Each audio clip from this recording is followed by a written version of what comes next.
राधे राधे। हमने पिछली वीडियो में बताया था कि अग्निवास का विचार कैसे करें और कहाँ कहाँ करें, कहाँ ना करें। अब बात यह कि अग्निवास का विचार करने के बाद जब हम अपने सकाम अनुष्ठान किसी प्रकार का करते हैं तो उसमें गृहमुख आहुति देखी जाती है। उस गृहमुख आहुति के बारे में शास्त्रों ने कहा है, कुगृह मुखे चैव संजाते हवने शुभे शांति विधाय गाम दद्यात् ब्राह्मणाय कुटुंबिने।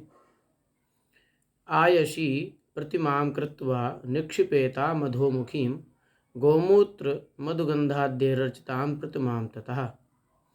पापग्रह या क्रूर ग्रह के मुख में अगर उस समय आहुति आप दे रहे हैं, हवन कर रहे हैं, सकाम अनुष्ठान का यज्ञ आप कर रहे हैं और उस समय पाप ग्रह के मुख में उस दिन अगर आहुति जाती है तो आपको उसकी शांति करनी चाहिए, तभी वह फलदायी बनेगा। शांति के लिए ब्राह्मण या संत महात्मा या गौशाला के लिए गाय दान करें, गाय की सेवा करें।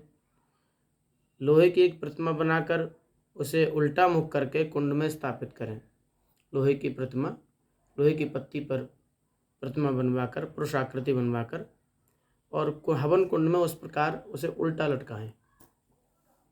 उस प्रतिमा को गोमूत्र, मधु, गंध आदि से पूजन कर हवन किया जाए, तब भी दोष का निवारण हो जाता है। कौन से दोष का?